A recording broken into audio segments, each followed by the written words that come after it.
Hello everyone, welcome to detailed explanation of recently released Economic Survey, Union Budget and 16th Finance Commission Recommendations Report.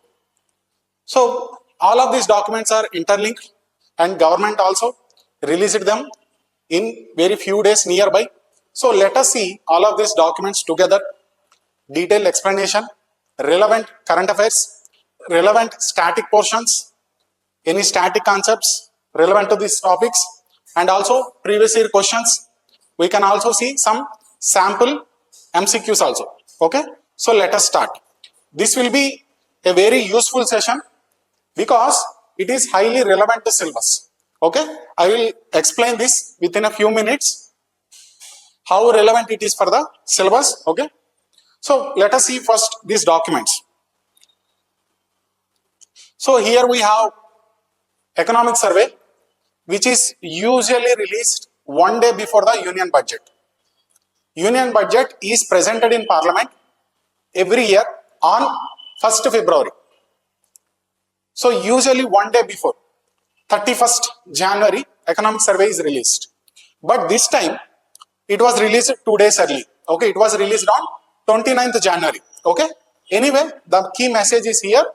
Economic Survey is released just a few days before the Union Budget. Then our Finance Minister also presented the report of 16th Finance Commission along with the budget in front of the Parliament. So here you have three documents. One is Economic Survey, another one is Union Budget, another one is 16th Finance Commission. All three presented in Parliament within a span of few days. Okay, so you can see here. So that is why we are discussing all these three documents, because they are interlinked. They have overlapping scope. So that is why we are discussing these three. So let us see the relevance of our current session. Okay, relevance of Economic Survey, Union Budget and 16th Finance Commission to our exam. Okay, UPSC Civil Services exam. And I will speak from the perspective of UPSC, CSE, but even if you are an aspirant of any state public service commission, this class will be very much useful to you. You can link to your syllabus in the similar way. Okay, so for prelims, direct questions can be asked from Economic Survey or Union Budget or on 16th Finance Commission. Direct questions can be asked. Then it will be very useful in intelligent guessing the answers in many questions. So we know even for a topper in the 100 questions in UPSC CSE prelims, he can only be sure of maximum 20 to 30, maximum 30. Any person can be maximum sure of 30 because questions were intentionally made very difficult. So you have to use elimination techniques. You have to use something called intelligent guessing. It is not blind guessing. You should know some basics. Using that, you have to try to identify the right answer. It is what intelligent guessing, not blind guessing. So for intelligent guessing, you should have some basic information. So Economic Survey, Budget, etc. will give that basic information to you. They are one among the documents that give basic information to you. And when I say direct questions, what do I mean? In Economic Survey and Budget, there are many terms used. Like in this year Economic Survey, we will see entrepreneurial state, strategic indispensability. Okay, so many terms are mentioned, many themes are mentioned. So like external sector, debt status, inflation rate. So all these themes, all these terms, they can come as questions. Gross fixed capital ratio. Okay, so all of these can come as terms or themes. Direct questions can be asked as per Economic Survey, as per Union Budget. In mains, let us come to mains. So in mains, first of all the content you will read in Economic Survey, you can directly use in essay paper. It is up to you. Question or essay topic may come directly from Economic Survey or Budget, or even if it is something different, because in every essay we have to write so many dimensions. In essay we are expected to pull as many dimensions as we can. So in essay, if you have the content, any content, you can use it. Then of course economic survey, budget are directly relevant to GS3 economy. So in GS3 economy, you will see there is a budget direct topic syllabus line mentioned. Then there is investment, there is infrastructure. So all of the terms in economy we discuss here. Agriculture. So all of terms we discuss here. So all of the content you are reading in this document, you can also use in your mains answers. Then many people think economic survey and budget is only relevant to GS3, but it is actually more. If you see the whole UPSC syllabus, whether it is GS paper 1, GS paper 2, GS paper 3 or GS paper 4, like let's take GS paper 1. In economic survey and budget, we discuss about schemes for many vulnerable population, empowerment of many vulnerable population. So this year budget is themed youth driven budget. Okay, Yuva Shakti budget. So it is for youth. So in GS paper 1, Indian society, we will read about various sections of society, social empowerment. Then there is a chapter in this year economic survey, there is a dedicated chapter on urbanization. And urbanization comes under both Indian society and also Indian geography. Okay, so in this way you can link economic survey topics to many more. And in the same economic survey and budget, you will come across many laws passed by parliament. So it is also relevant to polity, and in fact budget itself is under article 112, and government is producing budget, taking actions, all are based on our political system. So polity, international relations. See, in the very first preface and first chapter of the economic survey, you will come to know Indian economy is very much linked to other countries, very much linked to global system. So without understanding international relations, there is no way you can manage Indian economy in a better way. Okay, so IR is an integral part of economic survey. So whatever you read in economic survey, you can also use in IR or international relations. Science and technology. So take for example, this year economic survey has a dedicated chapter on artificial intelligence. Why? Because AI, artificial intelligence, semiconductors, renewable energy, all of these new technologies, electrical vehicle technology, all of these new technologies are changing world very rapidly. Okay, like when COVID came, vaccines became very much important. Biotechnology became very much important. So COVID has troubled our economy, and the solution lied in technology. Using technology, we have controlled our economy. Okay, so many science and technology topics are very much interlinked to economy. So we will discuss that aspect also. Environment, of course, what is sustainable development? Developing our economy without harming environment. So managing both economy development and environment. Sustainability is the sustainability development. So there is a dedicated chapter on sustainable development, environment also in our economic survey. So you can see here the content you read in economic survey and budget, you can link to essay paper, GS1, GS2, GS3. Who knows? There may not be a direct link to GS4 ethics. But if you are talented enough, you can use the content in GS4 also. Depending on what is your optional, you can also use this content in your optional also. Okay, so direct questions can come, and indirectly it will help in solving many MCQs. Very, very useful in mains. So please do not take this class lightly. We will record as many videos as we want without compromising on quality, because every chapter of this economic survey is very useful. Why I keep saying economic survey? Because economic survey is much larger document than Union Budget and 16th Finance Commission report. So we will read along economic survey. And in economic survey, there are 17 chapters this year. It is one of the longest, 739 pages. This year economic survey is one of the longest, and it is divided into various chapters. So while reading every chapter of economic survey, wherever relevant content of budget can be mentioned, we will mention. Okay, so we will read economic survey chapter wise, and we will break budget and 16th Finance Commission report into parts and attach with the respective parts of the economic survey. Okay, so our prime document will be economic survey.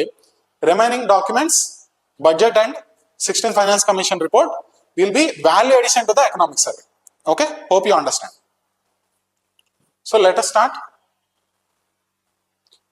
So first question, what is economic survey? Okay, first let us see what are these documents, because even this can be asked in prelims. Okay, so what is economic survey?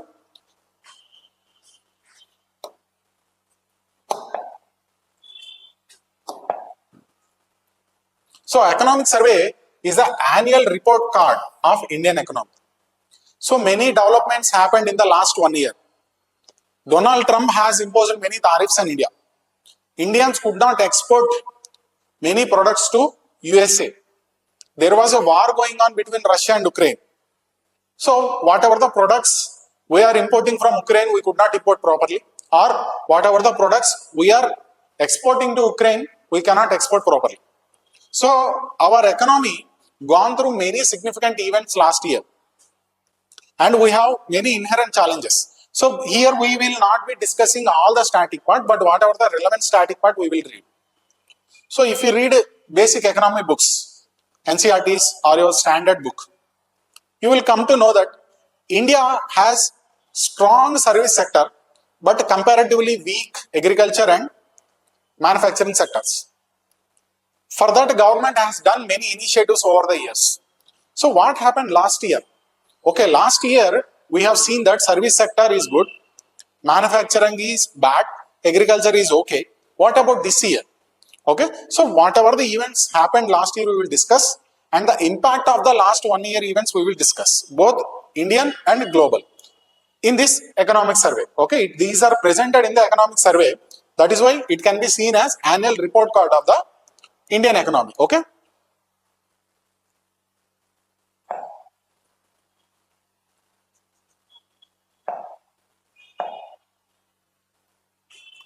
So why is it very critical? Why is it very important? Because it acts as the bridge between past and future. So we told that we will see the review of the past 1 year. Every year economic survey is released. So the 1 year review is being done. Why we are doing this review? So that whatever the defects are in our economy, we can rectify them in the future. Okay. So this economic survey is prepared by economic experts, a group of experts. They will see what happened till now, and they will come with their analysis and suggestion for the future. Okay. So it acts as a bridge between past and the future. So who prepares it? So I told you it is prepared by experts, not politicians. Who prepares budget? So budget, it may be prepared by experts or bureaucrats in the finance ministry, but budget is the vision of the government. Budget is the vision of the government. It is the responsibility of the government to present budget. But budget is a statement of expenditures and revenues. So before presenting the statement, like for which I am providing my expenditure, on which things I am putting my expenditure, on which things I am consuming my money. So before taking these decisions, from where I am getting my revenue, how much tax I am going to levy, before taking these decisions, we should know the ground reality. We don't want to levy high tax on the sectors which are already suffering. Or we may not miss the chance of gaining from the sectors which are having good revenue or good growth. Okay, so we should know the reality of the economic sector of India to take decisions for the future, and that reality is presented in this economic survey. So you can say budget in a way is prepared based on the analysis of economic survey. Okay, so who prepares it? It is prepared by economic division. Okay, it is prepared by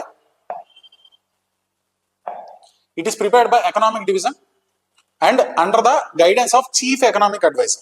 Okay, and where is this economic division? Under Department of Economic Affairs of Ministry of Finance. See, let me tell you this.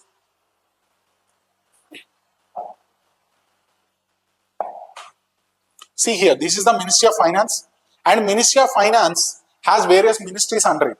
Okay, you can see here there are 6 departments. Sorry, there are 6 departments under Ministry of Finance, like Department of Public Enterprises, okay, Investment and Public Asset Management, Department of Financial Services, Department of Expenditure, Department of Revenue.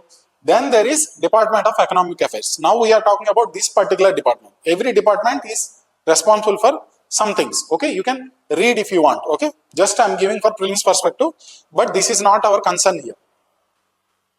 So we are focused on this particular department, Department of Economic Affairs. This same department prepares economic survey and also budget. Okay.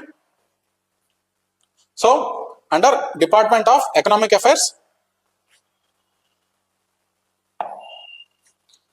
under Ministry of Finance, Department of Economic Affairs, there is a economic division. Okay, and in the economic division there is Chief Economic Advisor. So under the guidance of Chief Economic Advisor, we are preparing this document called Economic Survey. Okay, so it is the authoritative, statistical, data driven document.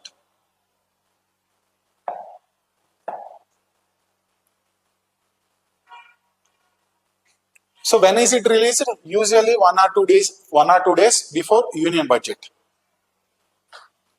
Okay, so it provides the policy perspective, what is happening and what you should do and why you should take that particular action. It comes with recommendations and justification. Okay, and the decisions taken based on this analysis we will see in the union budget. Okay, so what is the content inside this economic survey? What we will find inside the pages of the economic survey? So we will find macro trends, like there are many macro variables, macro fundamentals, like inflation, the general price level in the country, employment rate, how much employment is there, how much unemployment is there, how much female labor participation rate is there, what are our amount of foreign exchange reserves. Okay, so there are many variables for the macro economy, for the full economy of India. So we will see a discussion of trends in this macro variables. Then we will see sector wise performance evaluation. So sector wise performance evaluation. So there are various sectors. Every economy can be divided into multiple sectors: primary, secondary, tertiary. Or if you see for India, primary sector is agriculture and animal husbandry, etc. Secondary sector, manufacturing, construction, etc.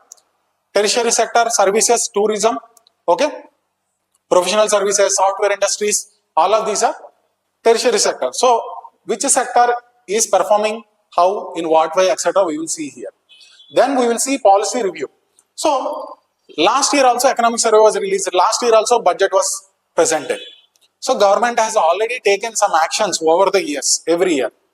So what is the result of these actions till now? Government has implemented many policies. Government came up with some schemes for agriculture. Government came with some schemes for manufacturing. Government came with some schemes for exports, etc. So what is the performance of all of these policies? We will see in this document. Okay. So we will go into every chapter one by one. So when we go to the respective chapter, we will go in depth. Okay. So it also gives the future strategy, future roadmap. So as an expert, as experts in the economy, they give the future strategy, recommendation for the government. Of course, government, ultimately the political masters are having the popular will.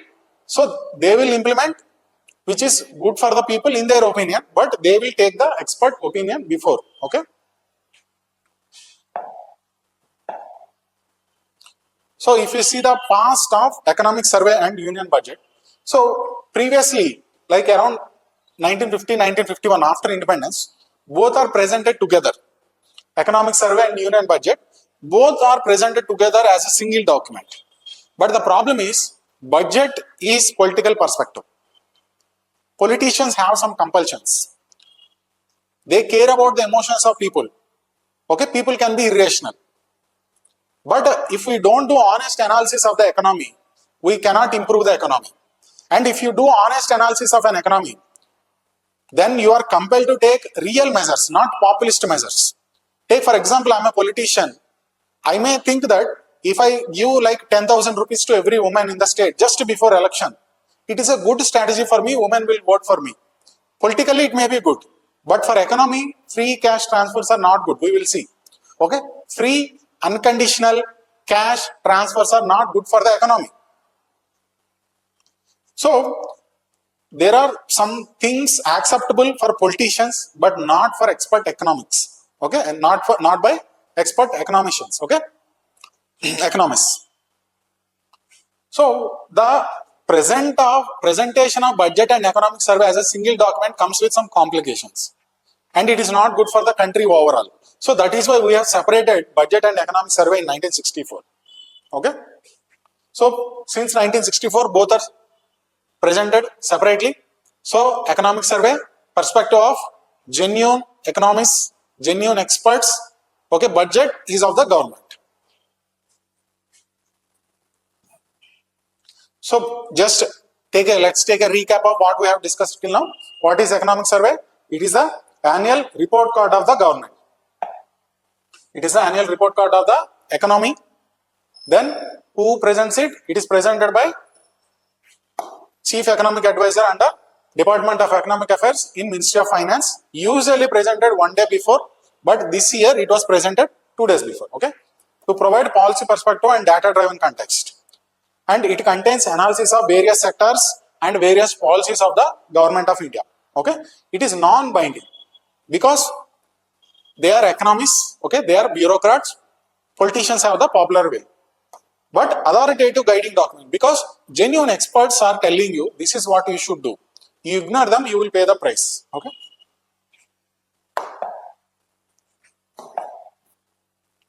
So we have seen what is economic survey. So let us see what is budget. So what is budget? So budget is a popular term. First, please note that budget is a popular term. It is not mentioned in the constitution. It is just a popular term. It is not mentioned in the constitution. Constitution calls something called annual financial statement. So there is article 112. In the article 112,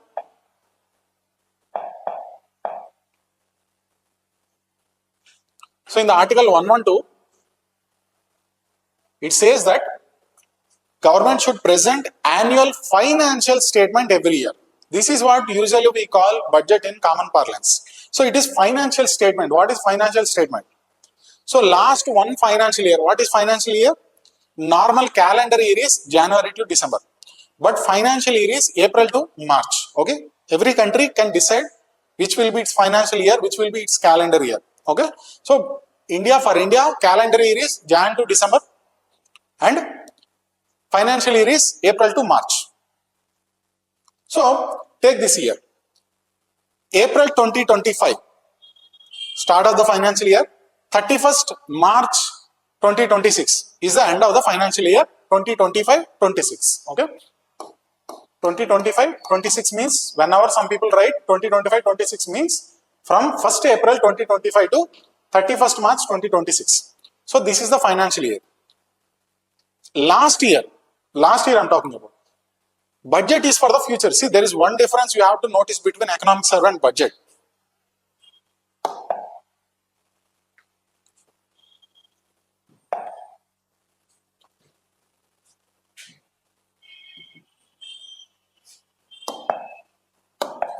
See, there is one difference you have to notice for budget and economic survey.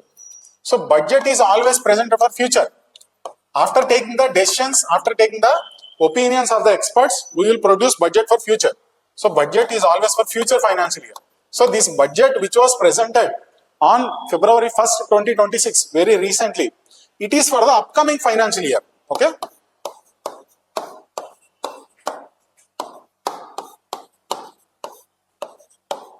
From 1st April 2026 to 31st March 2027.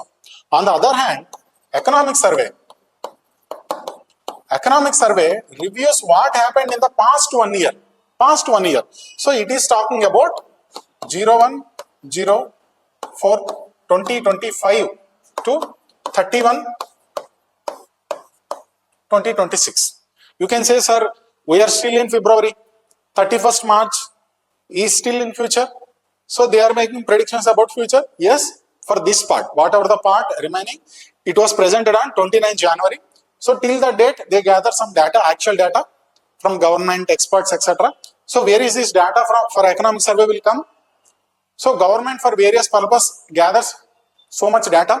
So these people at Department of Economic Affairs, they will gather it, and also they will make predictions for the near future, for the remaining days, and they will prepare this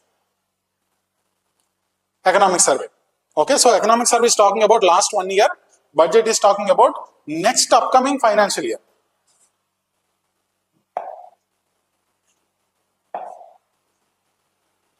So what is budget? Budget refers to the actual annual financial plan comprising estimated receipts and estimated expenditure and future financial strategies.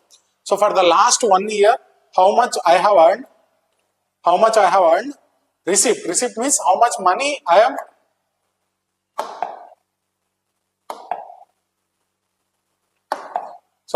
it is the annual financial plan for the future, estimated receipts, how much I am going to earn for the next upcoming one financial year.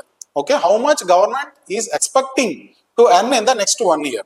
Then how much expenditure government is expecting for the upcoming one financial year. Okay, it may give statements of last 1 year also, but budget is mostly for the upcoming financial year. Okay, and there may be some other statements which may be mandated by other laws. But if you see the constitution, there are some provisions like Article 112, which is directly talking about this annual financial statement.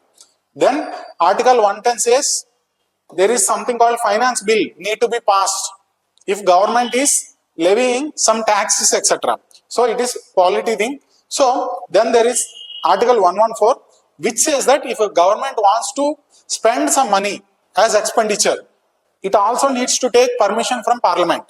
So permission from Parliament means Parliament has to pass a law. So it is called appropriation bill. So whenever there is a budget session, like there is a budget session going on from January end to like 1st April, 2nd April, we will have a budget session. So in this budget session, they will pass this budget. So when they say they will pass this budget means they will vote on this annual financial statement, they will vote on this finance bill, which passes becomes Finance Act 2026, then appropriation bill, which becomes Appropriation Act. Okay, so whenever we say budget, we mean annual financial statement plus related documents, Finance Act, Appropriation Act, etc. Okay, then there is something called FRBM Act. Okay, so under this FRBM Act, we have to maintain fiscal discipline.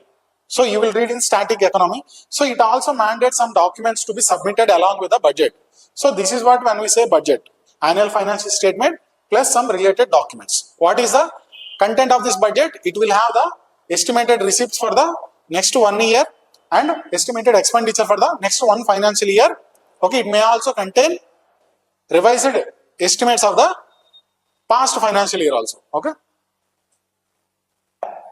so this is about the budget. Now we have seen economic survey and also budget. Now what is 16th Finance Commission? So in Constitution there is an Article 280, and in this Article 280, it is mentioned that every 5 years, President of India, who will form it? President of India has to constitute a body called Finance Commission. Okay, so it is mentioned in the Constitution.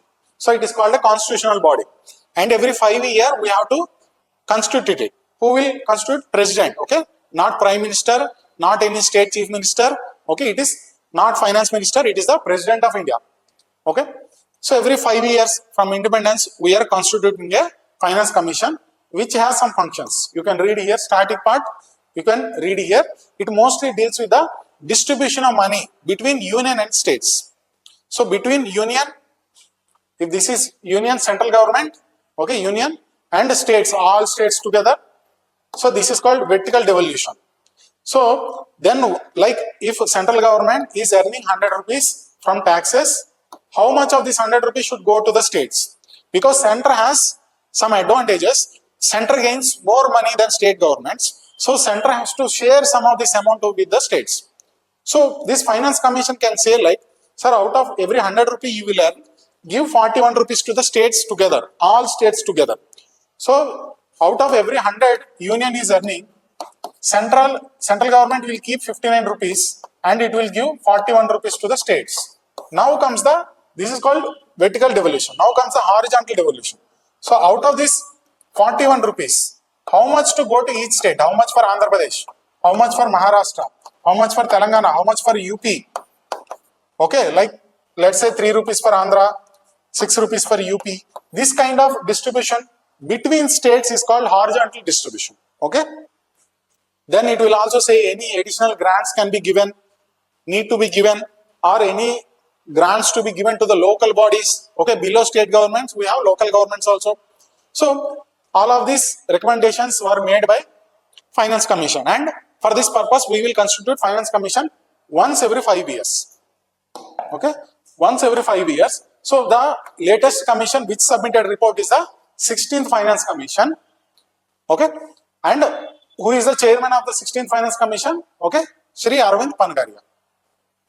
So this is about the static part of Economic Survey, Budget and Finance Commission.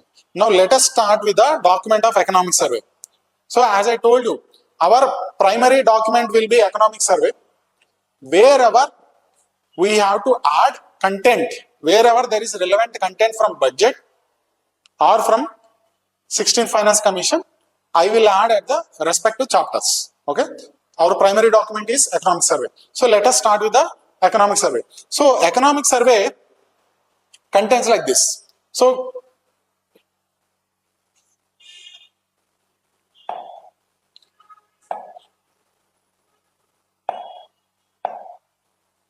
this is how Economic Survey is. So under Economic Survey, you will have a preface like introduction. What is preface?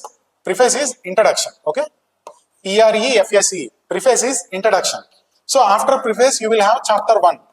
Okay, chapter 1 gives a overview. Okay, state of Indian economy. Then comes a chapter 2.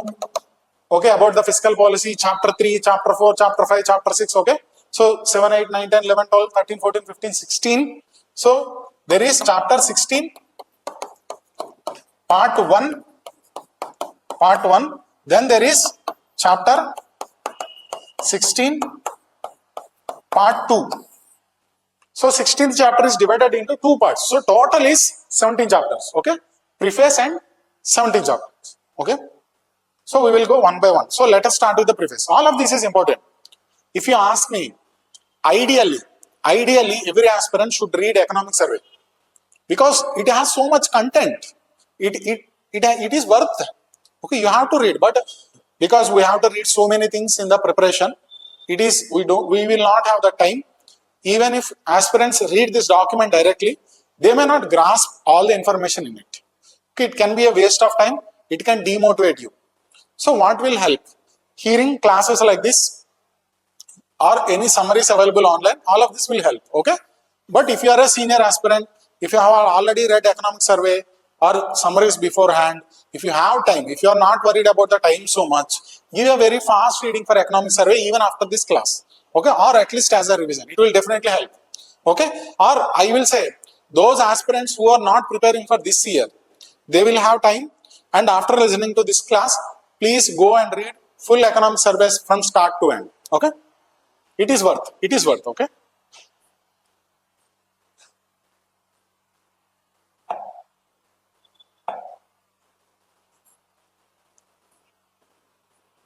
So let us start with the preface of the Economic Survey. Preface is the introduction. So what does this preface or the overview or the introduction of Economic Survey says? So this is what economists who prepared this Economic Survey say. We are not living in the same world we have lived like 10 years ago. The world today is very different. Take China for example. China has nearly got this new form. It is in 1949-1950. China is one of the parties in Second World War, but there was a revolution in 1949-1950. So whatever the communist state you are seeing today, it started in 1949-1950.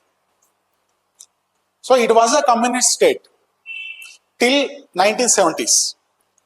Then the leaders of China realized that strictly limiting itself to communism is not working. Capitalism is winning. They are seeing the communist bloc versus capitalist bloc of Western countries. Capitalism has some advantages. It will increase the market. People will only work hard when they see profits. So China, even though it is a communist state politically, it has made many changes, capitalist type of changes in its economy. China started welcoming many investors of foreign countries. Okay, so China has taken a capitalist path in its economic sector. It has made many changes. It has implemented many policies which are very attractive to the foreign investors. Many foreign investors from USA, Western countries, okay, Germany, UK, etc. went to China, invested the money, earned so much of profits. China industry developed. China became a economic powerhouse. China has exported many products. China is very famous for its exports. Now it became a situation that many countries are very much dependent on Chinese exports. If China is stopping its exports, many economies will collapse. This has worked for China for many years because people are investing in it, because China is economically viable. China has so much of population, cheap labor. If you establish a company in USA, you have to pay very high salaries because it is a developed economy. The laws are very developed, advanced. So you have to pay very high amount to the people. It is a capitalist economy. But if you establish a company in China, you don't have to pay that much of salaries. So you can produce goods at a very low cost in China.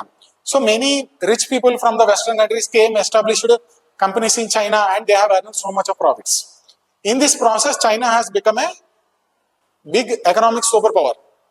It has so much of manufacturing base, so many industries. It produces so much of steel, so much of cement. No other country is a match for economy, for China economy in exports. So this has worked for China. All these years from 1970s to till few years ago, till 10-15 years ago, China has seen so much of growth. In 1950s, 60s, China is more or less same like India. Both are similar economies.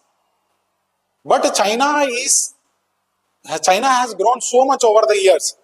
India growth rate is 2%, 3%, which we call Hindu rate of growth. But China has seen 7, 8, 9, 10. So it has grown very fast. It has grown very big. Today it is the second largest economy in the world. So this 1970s to 2010, all these 30-40 years was the time of the China.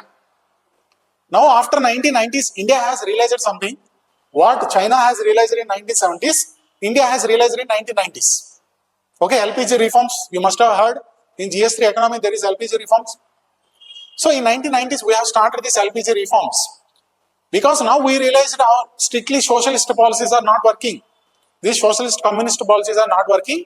At least in economic sector, we have to move towards capitalism. So we started making capitalist changes in 1990s, and this started giving us returns in 2000s, 2010, and very recently. Now it is the time of the India. Now India is the fastest growing major economy in the world.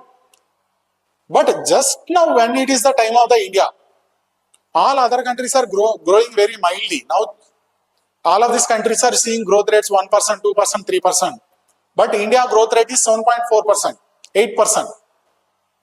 So just when it is time of the India, now the world has changed. Now the world has changed. What is Trump doing?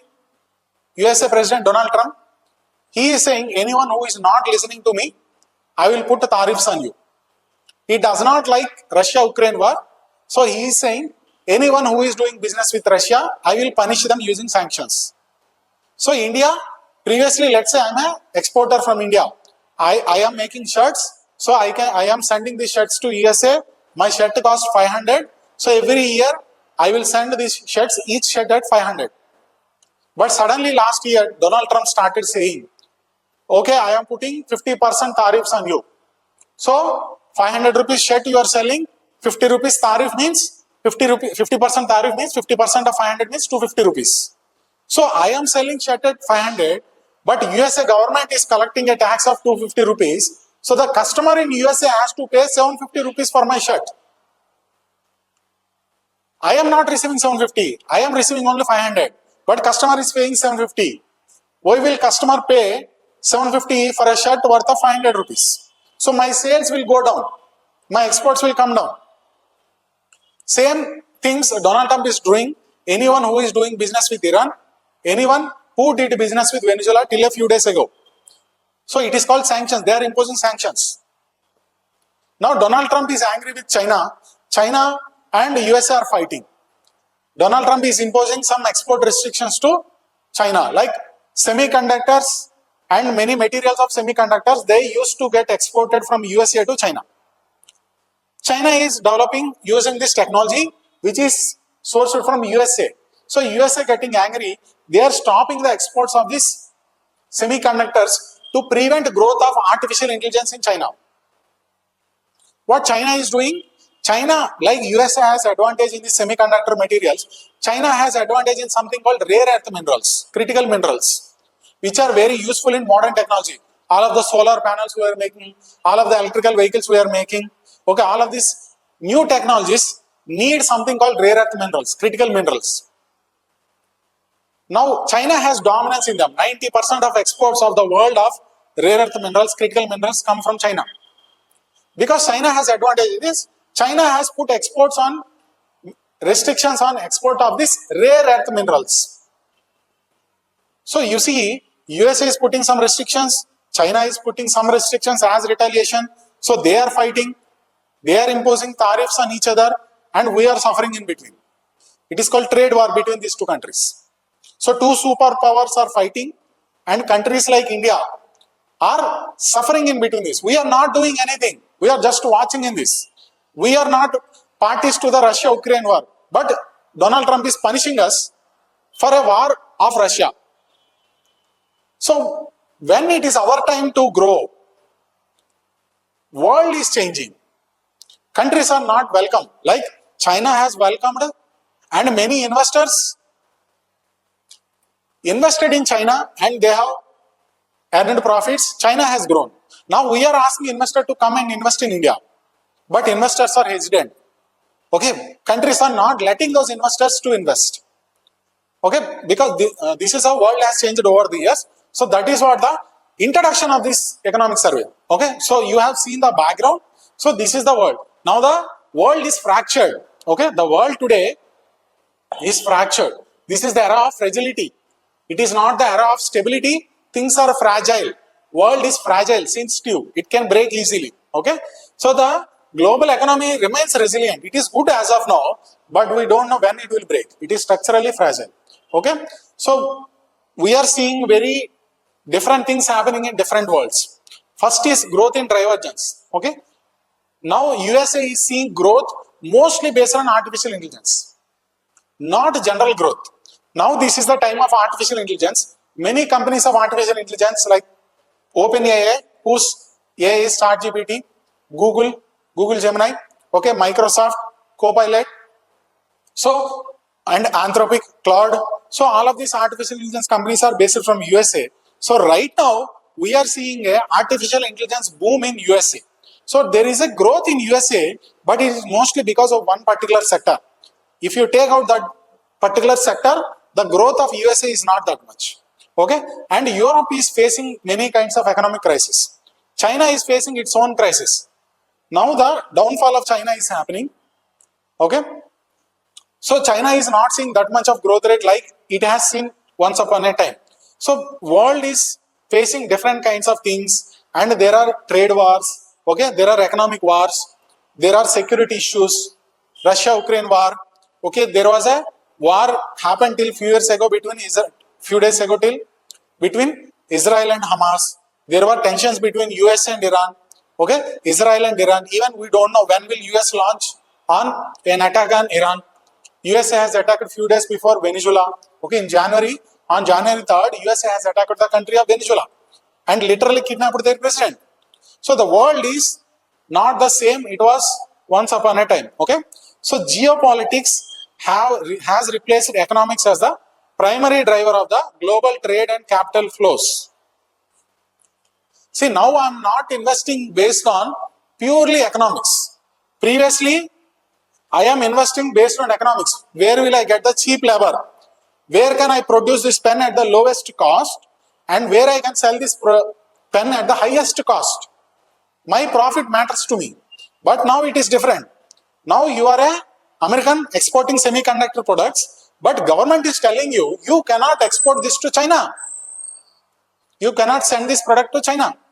Okay, so now it is not purely driven by economics.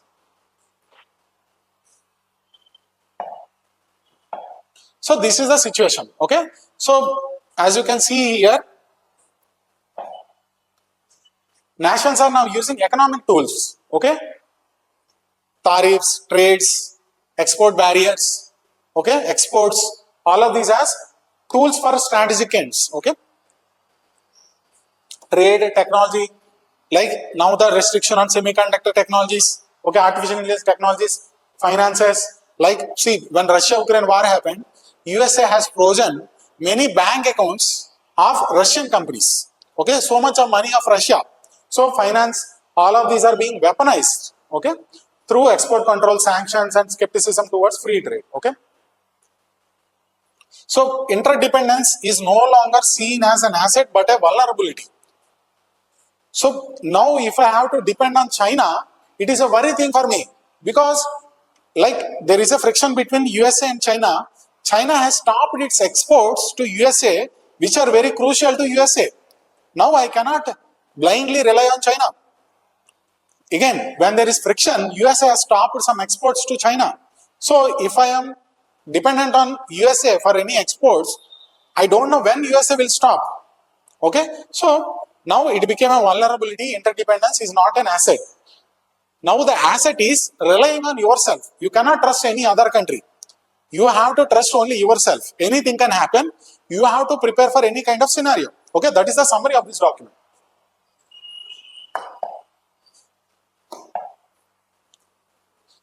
But there is a good news. There is a good news among all of this uncertainty. So the world may not be proper. The world may be very uncertain. World may be very chaotic.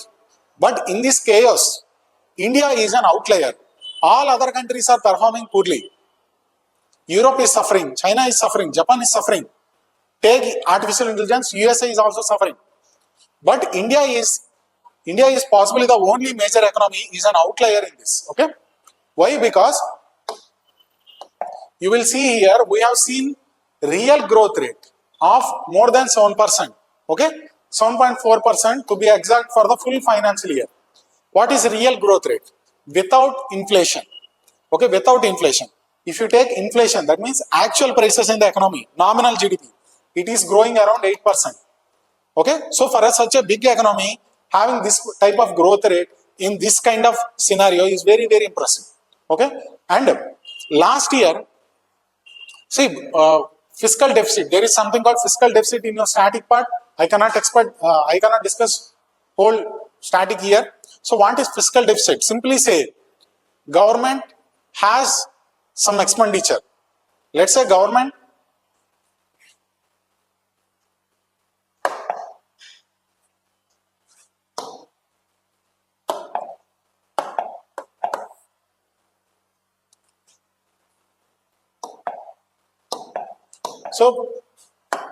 let's say government needs 10,000 crore to spend. Just for example, I'm saying this upcoming financial year, government has expenditures of 10,000 crore. But the income, when it is estimating all the incomes I will gain from personal tax, income tax, corporate tax, GST, etc. All the income when I have calculated, it is coming only 9,000 crore. But I need to spend 10,000 crore this year. I need to spend 10,000, but I got only 9,000. So where will this 1,000 crore come from? It is called fiscal deficit. Okay? Fiscal means government related. Okay? Official government policy related. So this 1,000 crore I have to borrow. Okay? So you will come across fiscal deficit, primary deficit in static economy in budgeting section. Okay? Please go through them. Okay? So this 1,000 crore I have to borrow. This is the fiscal deficit. Now tell me, borrowing usually is not a good sign. Is it a good sign? The more debt you have, the more you borrow, the poorer your impression will be in the eyes of others. If you see a person borrowing too much money, and like let's say you know a friend who has too many debts to pay, then he came to you and he asked you some more money, you will be naturally worried because he is already having so many debts. How can he pay my money if I give him? So high amount of debt is usually not a good sign. Like for an economy also, just like a person, for an economy also, it is very good if you have less debt. Okay, but at the same time, you need to borrow this money because you have expenditure, and without spending properly, government has to spend properly. Capital expenditure, government has to spend on schools, hospitals, bridges, airports, railways. Only when government spend properly, government has to pay salaries also to the people, army personnel, etc. Only when government spend properly, country will run and country will grow. So you have to borrow money, but you cannot borrow too much. You need to find a fine balance, which is appropriate, which is not. Okay. So borrowing too much is bad. Borrowing to a limited extent is okay, acceptable. Now this is called fiscal deficit. So our fiscal deficit in the past is growing too much. So around the year 2000, we started to realize our fiscal deficit is rising. The amount of money we are spending as expenditure is more than the amount of the revenue we are earning. So there is a constant fiscal deficit. So we try to reduce it every year. Okay, there is an act called FRBM Act, and using that we are trying to reduce the deficit. So last year we have put a target for ourselves. Last year, this 2025-26, we set a target of 4.9% fiscal deficit. My fiscal deficit should not cross 4.9% of GDP. 4.9% of GDP. This was the target, but I have achieved 4.8%. So I have spent less money, or I have borrowed less money than I have estimated. So I have met my target. Fiscal deficit, the lesser it is, the more good it is. Okay. So India on one hand, it has very good growth rate in the uncertain world. Now it is fiscally very disciplined. It is not borrowing too much. Whatever the target it is setting for itself, it is meeting. Then you will have credit ratings. What happened? Because India is doing very good. There are many credit rating agencies across the world. Like there are credit rating agencies like something called S&P, Moody's, Fitch, Kroll. There are many credit rating agencies. This S&P, Moody's and Fitch these are very famous ones. So what are these credit rating agencies? They will rate your credit worthiness. How good are you at repaying if someone gives you some money? Like we are asking everyone to come and invest in India, because money in India is limited. If a company, like let's say Google when it comes to India and invest here, it will give so much employment to Indians. It will give so much of revenue to the government in the form of taxes. It will also give so much of revenue to the Google company also. So everyone is satisfied.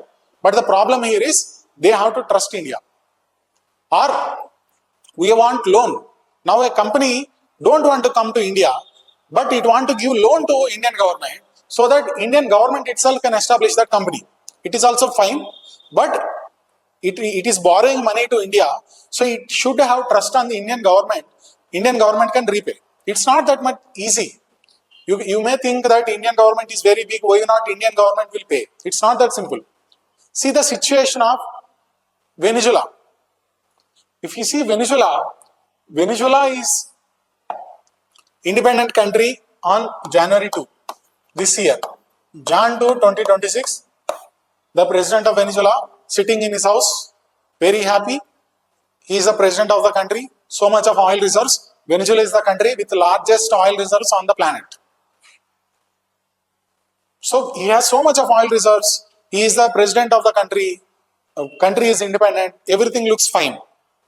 Imagine I have lent some money to the country of Venezuela on that day. What happened? The world did not know. Suddenly on Jan 3, early morning of Jan 3, in the midnight of Jan 3, USA has went to Venezuela and taken their president to the USA.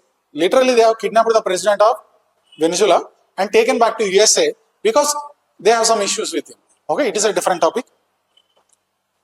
Now, suddenly in a single day, the country of Venezuela, till now, which is siding with Russia and China more, suddenly became a completely, almost like a colony of USA. Now, US, even today, USA is controlling Venezuela. US is literally telling Venezuela, you have to sell oil to this country only. US is not letting Venezuela to sell oil to Cuba. Now, Cuba is also facing trouble because previously Cuba received very less priced oil at a very good prices from Venezuela. Okay, very nearby country, Cuba, Venezuela. But when USA taken over Venezuela, Cuba is also an enemy country of USA. Now USA is not letting Venezuela give oil to Cuba. So Cuba is facing oil crisis. Okay, now Venezuela as a country cannot become closer to Russia or China because USA has control. Anyone who is not listening to USA in Venezuela, the powerful people in Venezuela, it will remove them, just like it has removed its president. So the person who I have given money to Venezuela, now within a few days, the government lost its legitimacy. Now I don't know the government will repay or not. Why will US worry about my money? If it is Venezuelan government, it has independence, it may worry about future. If it is not repaying, some people else may not give money to it in the future. I may not give money to it the next year. So it's not that easy. Even governments can be affected by different kinds of scenarios. So what happened to Ukraine? Ukraine was happy till one day suddenly Russia attacked. So it is not even that much simple to invest in a country. So there are many credit rating agencies across the world who will rate various countries on investment level. Like if they are giving triple A, double A, etc., this is good. A rating is good. B rating is okay. They are good enough, but not they are the best. If they are giving rating like C, it is very, very bad. So there are two categories largely, non-investment grade, that means they are not good for investment. You are risking by investing. Then there are investment grade. It is okay, you can invest. So for the past 20 years, take this S&P. Even within these ratings, they are like take this BBB. So this is how the rating works. BBB is also 3 types, like 3 or 4 types. BBB minus, BBB 0, BBB plus, etc. Okay. So within BBB, they will give multiple ratings. BBB plus is good than BBB minus. So the better the rating, the more you can trust that particular country. So credit rating given by these agencies to different countries matters.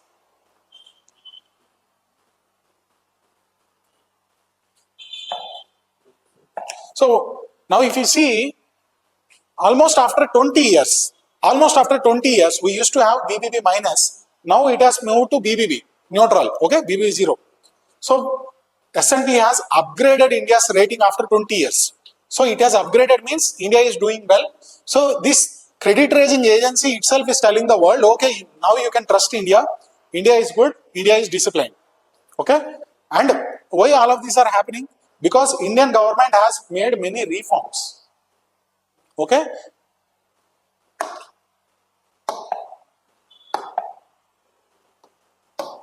Indian government has made many reforms, like it has made radical GST overhaul, it has allowed 100% FDI in insurance, it has reformed various labor codes. There are many 30, 40, many acts related to labor in India. Now all of those are consolidated into 4 codes, labor codes, and India has also recognized gig economy like Swiggy, Ola, Uber. Now these are becoming formalized. So like last year, if you see, GST rates of many products were reduced. Okay, many products were reduced from 12% to 5%. So many changes were made. Because of all of these reforms, now we are seeing better growth, better discipline, and recognition from the world. Okay, but unfortunately, the world is changing. We are doing good, but the world is changing at this time.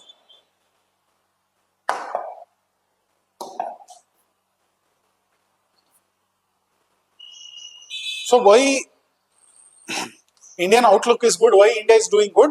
Okay, along with reforms, there are many other things also. Like, if you see, inflation is contained. Last financial year, we have very good rain. Okay, monsoon season starts from May, June. So, last year monsoon was good, very good. So, agriculture has seen good rainfall. It has affected mining because there is continuous rainfall. Now you cannot do mining. Okay, so mining was affected, but agriculture was good.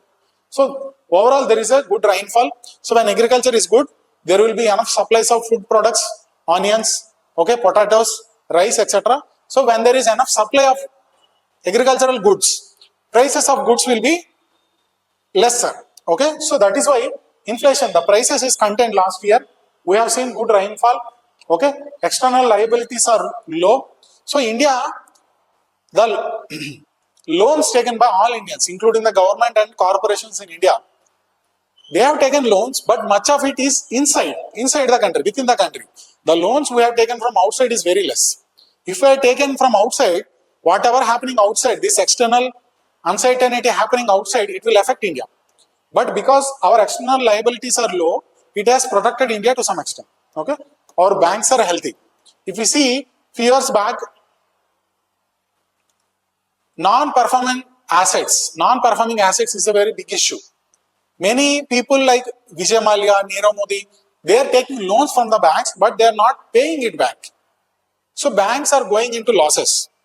But now this, after many reforms over the years, like there is IBC, okay? Many reforms, banks are also becoming healthy, okay? Like IBC, Insolvency and Bankruptcy Code. So then liquidity conditions comfortable. Now the money in the economy is not too much or not too low. It is comfortable levels. Credit growth is respectable. So there is much to go. Like credit growth means all the people who wants to invest, they should get enough credit, enough loans from banks, NBFCs, other financial institutions. So credit availability, still there is room for improvement, but the growth we have seen in the credit in the past few years, whether it is for smaller companies, individuals, okay, it is good. Corporate balance sheets are strong. So companies also, those companies which are taking loans from banks, they are also seeing good growth. So overall flow of funds to commercial sector is robust. So last financial year, we have seen many good developments on many aspects. So that is why overall India has seen very good growth, and the outlook of the world towards India is good. Okay. So many favorable conditions coupled with reforms has given us good growth in the last financial year. But as we know, India is a victim of geopolitics and something called strategic power gap. Okay, so geopolitics, we have seen how the trade war between US and China is affecting us, how the Russia-Ukraine war is affecting us, how the instability in Iran, etc. is affecting us. India, why this is happening? Why India is becoming a victim of geopolitics? Because of something called strategic power gap. This economic survey talks about something called strategic power gap. Okay, so what is this strategic power gap? So what is the strategic power gap? See, there is an institute called Lowe Institute. Okay, it is in Australia. So there is an institute, you can say this is prelims content. So there is a institute called Lowe Institute in Australia. It releases something called power gap index. Power gap. Everyone will have some resources. Based on those resources, they will exert some power. If I am a powerful businessman, I will give some donation to politician and he has to listen to me. If he does not listen to me, I will stop funding next year. So money or resources, not just money, any kind of resources will have some power. Now take India. India is now the 5th largest economy in the world. It has many resources. It is very strong in services. We are exporting many products. Our exports are increasing. We are seeing so much growth. So we have some strength. With that strength, some leverage should come. We should have some power. Like how power looks like. What is Donald Trump is doing? Donald Trump is imposing 50% tariffs on India. Why India has to listen? Donald Trump is saying, India, you do not buy oil from Russia. Why India has to listen? Because he has that resource strength, he has that power. So they have strength, they are using that power. China has strength, they have control on this rare earth minerals, and they are exerting power. So this index says, India, you have that power. You are the fifth largest economy, but you are not using that power. You have resources, but you are not using that power. Okay? Your power gap is negative. For your resources, you can exert more power. But why India is not able to exert that power, we will see. Okay? So there is a power gap also. So if you see, so the paradox is we are having strong growth, but we cannot guarantee the stability of the world. Okay? So India, strong macro fundamentals, high growth, low deficit, but world is very uncertain, and because of this, our currency is falling. See, one thing worrying India in the last few months is the fall of the currency. Indian rupee is depreciating very fastly against foreign currencies like US dollars. 1 year back, you have to pay 85 rupees, 86 rupees for every US dollar if you want a single US dollar. Last year, if you give 85, 86 rupees, RBI will give you a US dollar. But this year, you have to give 90 rupees, okay, or whatever the current rate is, to get a single US dollar. So the value of Indian rupee is falling when compared to the other currencies. This is called depreciation. Okay, this is happening continuously. On the other hand, we are having growth, but this is happening. Why this is happening? It's not bad actually. See, currency fall has mixed results. We will see about that. It is a very difficult thing for importers. Whoever importing products into India, they will suffer when currency will depreciate. Who are exporting from India, they will benefit when currency is depreciating. Okay, just Google and get this your fundamentals straight, because this is a basic fundamental concept. Depreciation itself is not a bad thing, but continuously happening without India's control is a bad thing. It is a worry thing. Okay, so why this is happening, I will tell you. But just understand, okay, why currency is depreciating, we will come to that. Okay, why India is exerting low power gap, we will come to that. But just understand this. We have a goal. Government of India has a goal to become developed country by 2047. Okay, we call this target Viksit Bharat. Viksit means development. So we want to become developed country by 2047. So for this target, we need to meet our economic ambitions. Okay, we should become powerhouse like China. Okay, but there are many issues like this global uncertainty. There are many issues like now we cannot leverage our resource strength. Now foreign investors are not showing much confidence into India. They are not investing in India like they did once in China. So there are many issues. What India has to do? India has to take some measures which we will discuss in later slides.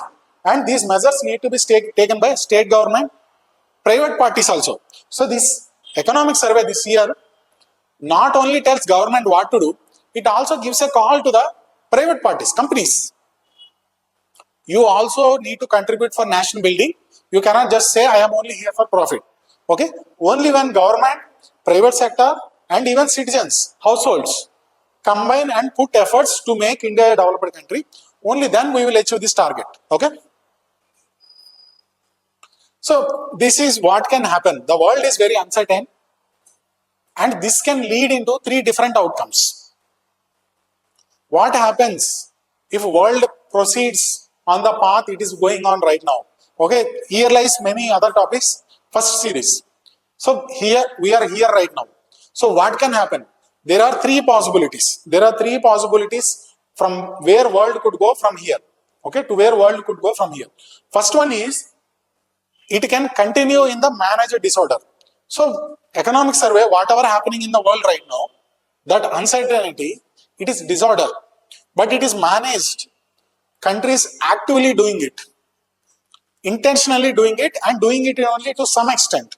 It is disorder, but it is managed. So this is the kind of state we are in right now, and it can continue.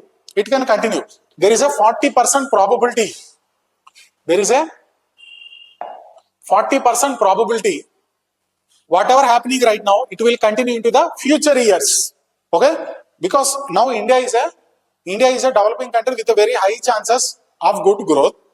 Now we want better conditions. But will those better conditions exist? Economic survey says maybe not. Which kind of conditions may exist? One of these three can exist. So India has to prepare mentally for these three kind of scenarios. That is the purpose here.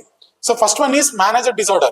So now there is distrust between countries. USA will not trust China. India will not trust China. China will not trust USA, etc. Okay. So there is distrust.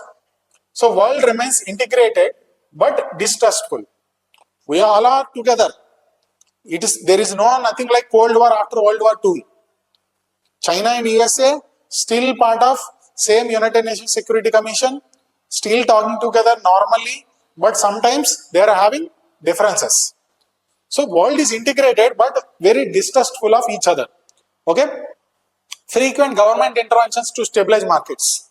Like Donald Trump is intervening right now in market to get his desired outcome. So whatever happening right now, it can continue. There is 45% probability of that in the future. Now, scenario 2, disorderly breakdown. It is also having equal probability of 45%. Okay, disorderly breakdown. See, this is disorder, but it is managed. Here there is disorder, but it is breakdown. The world has breakdown. Like if you see the World War II, what happened after World War II? Till then, USA, Russia, USSR, all of these fought together. But after World War II, USSR and US had a fallout. All the countries, most of the countries have broken into two parts. Capitalist bloc, communist bloc. Now each has some fight with each other. Okay, either you belong to group A or you belong to group B. Okay, at this time, countries like India has taken a path called non-alignment movement, but the rest of the world is divided into two blocks. Okay, so there is a breakdown kind of thing. So similar rivalry you can see now. Similar rivalry we may witness between US-led bloc or possibly China-led bloc. So here trade is weaponized, sanctions will be more and more, they will proliferate, financial shocks we will see, they will transmit without buffers. Okay, something happens at USA, immediately India will be affected. Then you will see scenario 3, which is systematic shock cascade. There will be a shock and cascade. Cascade means one after the other getting affected. One thing falls, it will impact another thing, it will impact another thing, and so on, so on. Okay, so some shocks will come, like there can be a financial shock, there can be technical shock, there can be geopolitical shock. Okay, so like take technical. Now we are having so much of artificial intelligence. Everywhere it is artificial intelligence. So there is a strong bubble of artificial intelligence. It is growing too strong, artificial intelligence. People are investing so much into artificial intelligence, expecting in future I will get so much of money. See, all of these countries you are hearing right now, Google may not be earning so much of profit today, but it is investing so much in the artificial intelligence, expecting so much of profits in future. What if in future, for some reason, anything can happen? Like India has blocked Google, China has blocked Google. For any future reason, if this bubble will burst, it will impact other sectors also. Okay, so financial, technical, geopolitical, or China may attack Taiwan. Okay, or USA and Russia may go into war. Any one shock will happen, which will have catastrophic impact on all other remaining things. Whole world will go into crisis. This happened in 2008. So in 2008, there is a financial crisis in USA, and it has spread to all the world, all the countries in the world. So there is a maximum of 20% probability.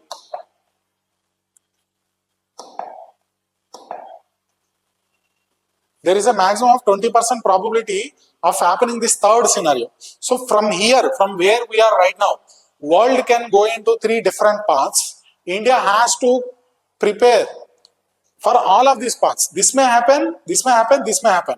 If this happens, as a country, you cannot collapse.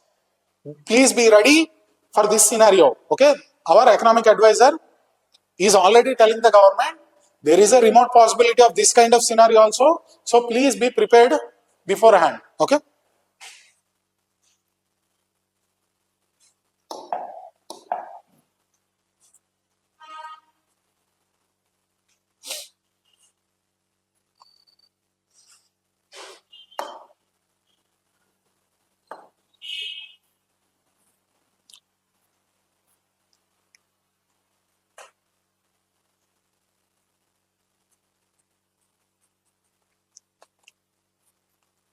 So why is India's currency is falling? Now let's come back to that. Why is India currency is falling? So there is geopolitical turbulence. So we have seen how the world is facing various uncertainty. Now we don't know what Trump will do. We don't know what China will do. So investors across the world are not able to invest properly. They are willing to invest in India, but suddenly Trump comes. India, you are buying Russian oil, so I am imposing 50% tariffs on you. Now they will not know what will happen to Indian economy. So they are afraid. They are hesitant to invest in India. Okay, why? Because of foreign situation. And if you see India's situation, this is the reality of India. So there is something called balance of payments. So you should know this is a basic economic concept you will read in static. So what is balance of payments? Balance of payment means our transactions with the outer world. So like two people transact, two countries will transact, many countries will transact. India as a country will transact with many other countries. So India will transact with goods, like India will sell agriculture products, clothes, etc. to many other countries. Okay. India will export services like software. I can build an app for an American. I can teach a class for an American from here. Okay. So India can export services. You will see many people from India will go on to countries like USA or Dubai or Gulf. They will work there. They will earn money and they will send it back. Okay. This is called remittances. Okay. Remittances. Okay, there can be transfers, like there is an NGO in USA, it can donate some money to me, to my NGO in India, or somebody can give a gift to me. Okay, some USA person is impressed with my work. Let's say I am a teacher, there is a global award for teacher and he is sending some money to me because they are appreciating my work for a teacher. Okay, so there can be other transfers.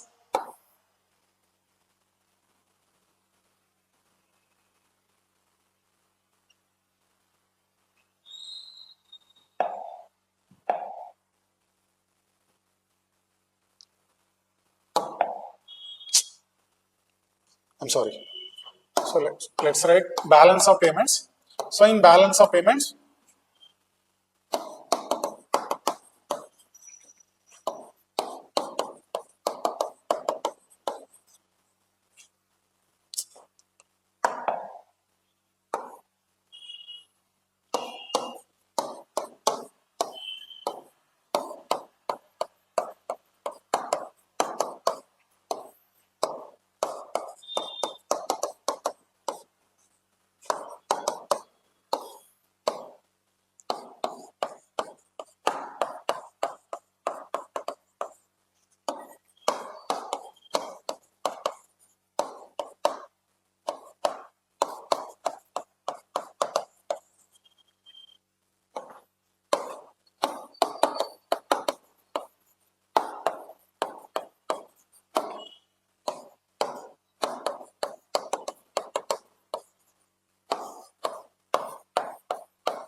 so this is what balance of payments. This is how we transact with other countries.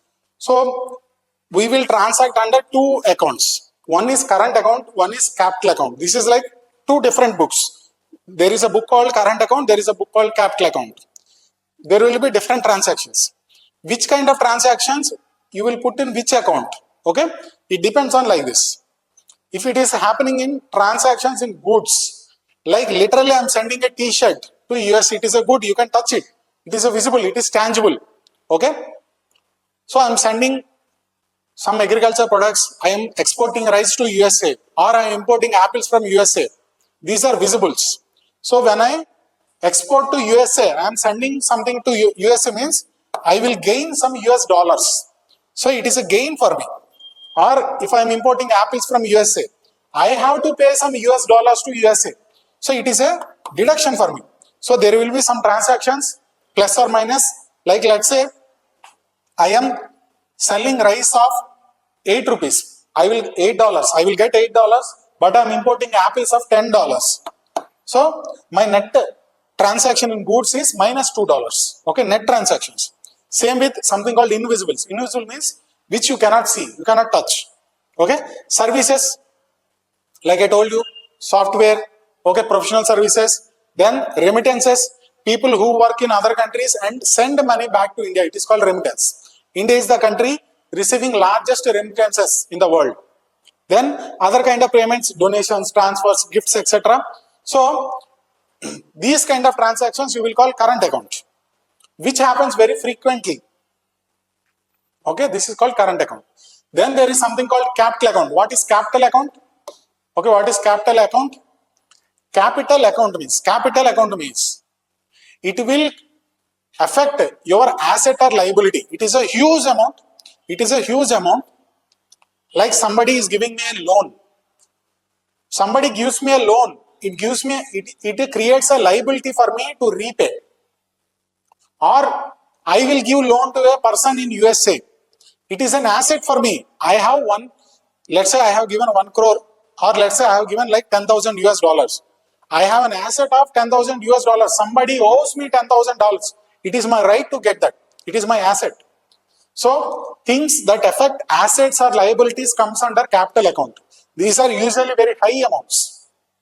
Things which are like regular transactions do not create assets or liabilities comes under current account. Okay, so under capital account you can further classify non-debt creating, debt creating. Okay, non-debt creating means, let's say there is something called FPI, FDI. Okay, foreigner coming and investing in my company. He is investing in my company. That means he is also part owner. If I go into losses, he will also face the losses. I do not owe anything to him personally. Now come to debt creating. He came to me and said, no sir, I don't want to take the risk. Investment in the company, in equity, comes with high risk, high reward. If company is earning profit, I cannot ask for share, he will take all his profit. If company is losing or in losses, he has to bear the losses. On the other hand, debt means he will give me a loan, I have to manage myself, all the profit I earn belongs to me, all the losses I face, I have to bear. Okay, either it is debt creating or non-debt creating. Okay, high value loans, investment in companies, foreign direct investment, foreign portfolio investment, all of this comes under capital account. Okay, so now let us come under current account. Now if you see India's situation, this is the problem. We are importing so much of goods from the outer world. Like we have to import petroleum. India is a developing country, so much of population. We need so much of petroleum, but we don't have enough petroleum natural gas reserves. So we will import this petroleum from this Iraq, Saudi Arabia, UAE, etc. Okay, petroleum and natural gas, crude oil, etc. We will import almost 80%, 85% of our oil requirements we will import from other countries. Okay, and you can also see gold. Gold is another product which Indians are very fond of. We will import so much of gold every year. So we are importing so much. What about exports? We will also export. So much of oil we will import. We will refine it. Okay, crude oil is not refined. When you refine crude oil, you can create many more new products. You will have additional advantages. So we are refining crude oil and we are exporting it to many other countries. We are exporting many gems and jewelry, etc. to many other countries.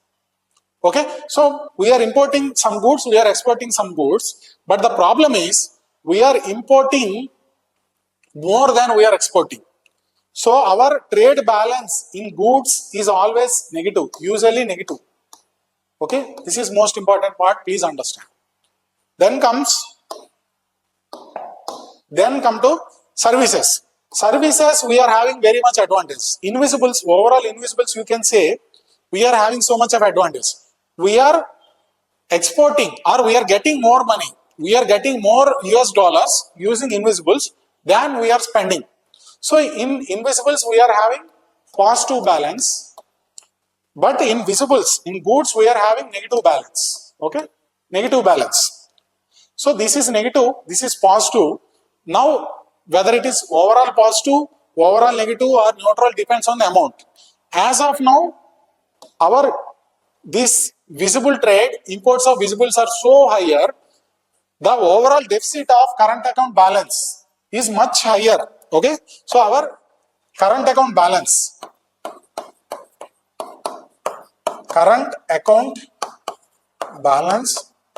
is negative. Okay, right, current now it needs to negative. Okay, around 0.8% of GDP. Okay, 0.8% of GDP. It is negative. That means the positives we are earning from services is not enough. It is good. It is almost reducing to negligible. Okay, almost 0.8%. It is compensating whatever we are earning in invisibles is compensating for our high imports in visibles, but still it is not fully enough. Now see here, we are dependent so much on the currencies from other countries. Okay, then we are also getting so much of capital money, loans, investment from other countries. So we are getting some money from other countries. See, every rupee you need to pay. Now I am importing petroleum. I am importing gold. Okay, gold. I am importing gold. I am importing semiconductors, chips, etc. So everything you import, petroleum, gold, semiconductors, you have to pay in US dollars.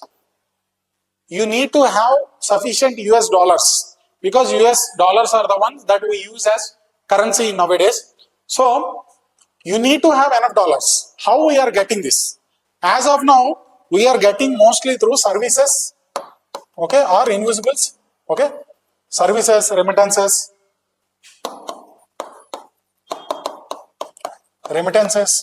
and foreign investment.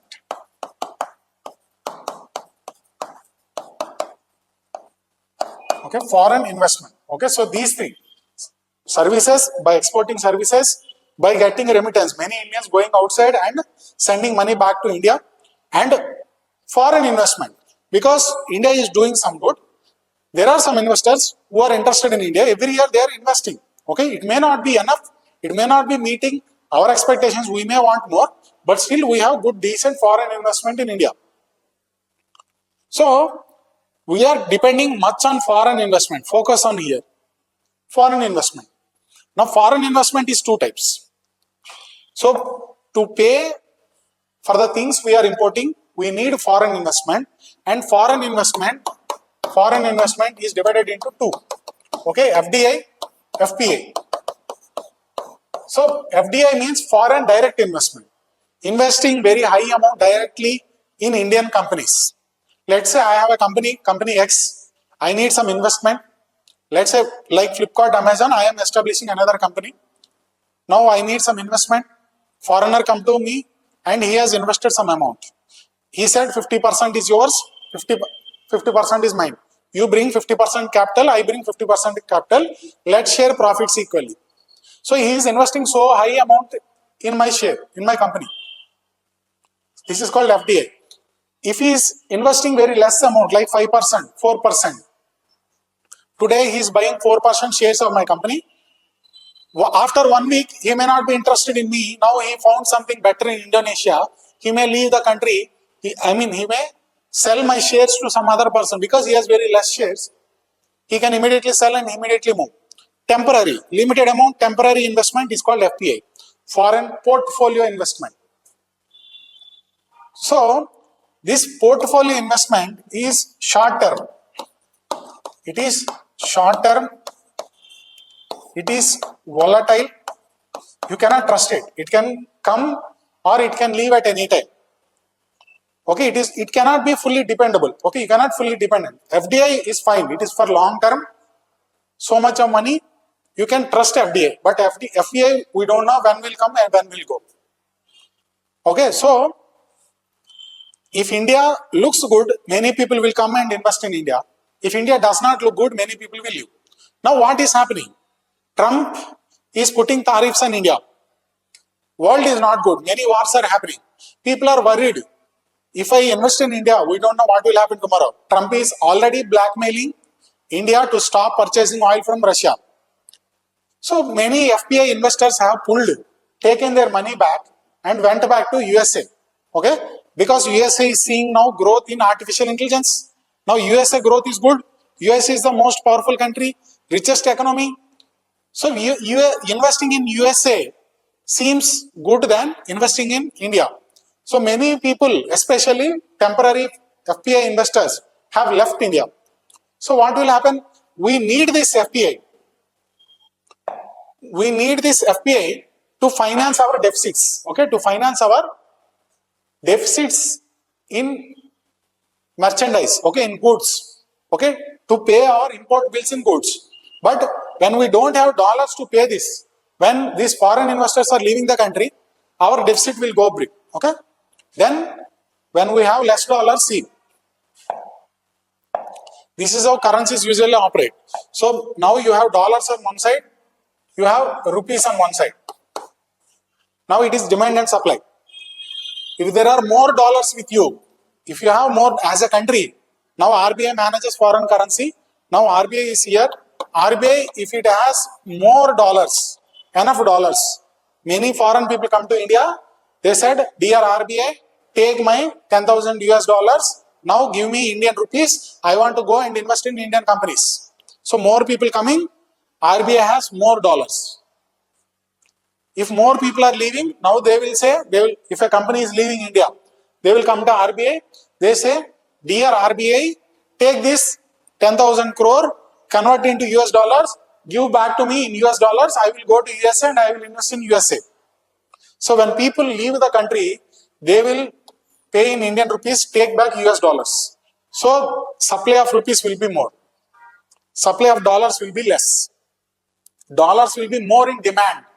When people come to India, they will pay dollars to RBI, ask for Indian rupees. They will pay dollars, take Indian rupees. So dollars will be more, rupees will be less. So rupees will be in high demand. Now how value we will decide? Something which is in high demand, its value will go up. So when people leave the country, dollars will be in demand, dollar value will go up. So you have to, previously you have to pay 85 rupees for $1, but now dollar value has gone up. Now you have to pay 90 rupees for the same dollar because dollars are less in number, they are more in demand. So this is how currency depreciation works. Now do you understand why Indian currency is falling? Because many people are leaving in India. Why leaving from India? Why many people are leaving from India? Because world is uncertain. Conditions are changing. Now what will happen when people leave? On one side, our currency is falling, our importers are suffering. On another hand, we don't have enough money to finance our own imports. So what is the solution to this? There is one solution to this. Increase your exports. Okay? Increase your exports. Your imports are already high. Okay? Your imports are already high, but as of now, your exports are less. Exports are less. So you are paying more US dollars, you are getting less US dollars in return. So you are in deficit of US dollars.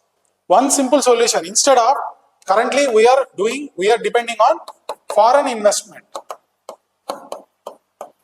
One simple solution to this is, instead of depending on foreign investment to finance this deficit, simply increase exports. This can be one solution. So economic survey says, sir, you are seeing it wrongly. rupee is falling. Rupee is falling mostly because, not because foreign players are leaving, mostly because by very default, by your very nature, you are not earning enough to spend on your expenditures. Similar like fiscal deficit, you need to earn enough to finance your expenditure. As a country, you are not doing that. So when you are not doing this, there will be consequences. There will be negative consequences, like there is high current account deficit. There is high current account deficit. That means you are not able to pay your import bills. So now, when you have high current account deficits, investors will see you with more suspicion. This country cannot even finance its own imports. Now, why should I invest in this country? So they will more hesitate.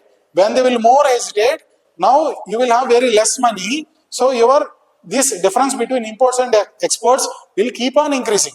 Your rupee will keep on depreciating. So it will create something called vicious cycle, the cycle that feeds itself. So economic survey says, if you want to control your currency, if you want to become attractive to foreign investors, where should your focus be? Your focus should be in importing exports. Your focus should be in reducing this current account deficit. Okay, so that is what the argument of economic survey.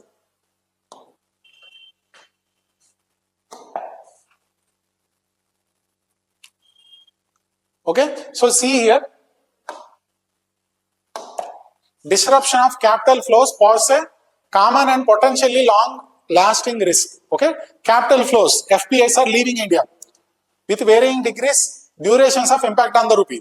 Now there is one more thing.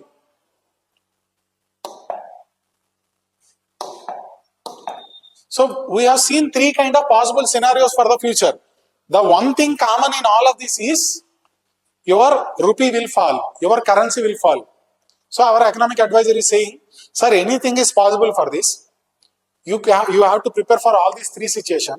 But one theme common among all of this is, in all of these three scenarios, your currency will fall. And you have to deal with the consequences of this. So we have to manage our fall of currency. Okay? So we need to generate sufficient investor interest. We have to create interest for the investors so that they can invest in India. We have to earn from exports. Okay?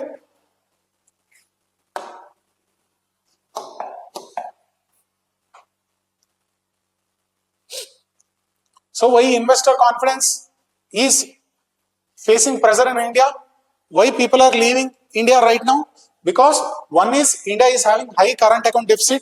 India itself is not able to pay money for its own imports. It is importing so much, but it is exporting very less. So it will always be deficit of foreign currency, and they need foreign currency, and external situation is very volatile. You cannot expect other countries to help you.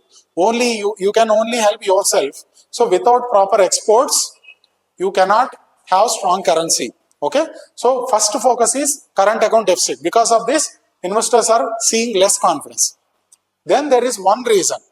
So in India, we have this central and state governments. So in India, we have a union government. We have a union government at the central level. Then you have state governments. Okay, state governments. Then within state governments, all states you have local governments. Okay, local governments, panchayats. Okay, municipalities, etc. So this is union government. This is state government. But if you combine all the governments in India, this is called general government. Okay, this is called general government. So the depth of the all government taken together is considerably high. The debt of the only union government may not be so high. But when you include state governments, the debt of general government is very high. And the debt of state governments is worrying, because in states, economic services, many states are giving something called freebies, unconditional cash transfers. Without any justification, they are giving free schemes to women, free bus travel to women, free money to women. Okay, free money to unemployed people, free equipments, okay, free TVs, free many kind of schemes, unconditional. They are not coming with conditions. So these unconditional transfers are having many side effects, which we will see in later chapters. So state governments are becoming somewhat fiscally irresponsible as per economic survey. Now, because they are behaving irresponsibly, it is affecting whole country. Because all the country together seen as investors. When they see debt, when this rating agency we have seen S&P, etc., they will see the debt of all the government. How much money, when state governments behave irresponsibly, what will happen? They will have high fiscal deficits. Every government, state or union will have their own budget. So every state will have their budget. Every state has to earn some income, has to spend some expenditure. When expenditure is high, income is less, it is fiscal deficit for that state. And states are spending too much on irrational things, unconditional cash transfers. So their expenditure is high, income is low, they are facing fiscal deficit. Many states are behaving like this. Okay, so when there is high fiscal deficits in many states, they have to borrow, all the states will borrow, union government will borrow. So all of this will create so much of general government debt. Now investors will see this also. So these two, India's current account deficit and high general government debt, these two are creating a hesitation in the minds of investors as of now, as per the economic survey. Okay, so fiscal deficit, fiscal discipline matters at union level and state level. So he is giving an example. See, he is saying, sir, India and Indonesia. India is a large country, large market. India actually should have the advantage. India and Indonesia both have same rating. We have seen that S&P rating, BBB. So Indonesia also have the similar rating. But a bond issued by Indonesia government will have more demand. So people are willing to accept less yield. See, bond yield is a static concept. I will not go into that. Yield means return. I will invest in something in the bond. How much I will get back from that bond is yield.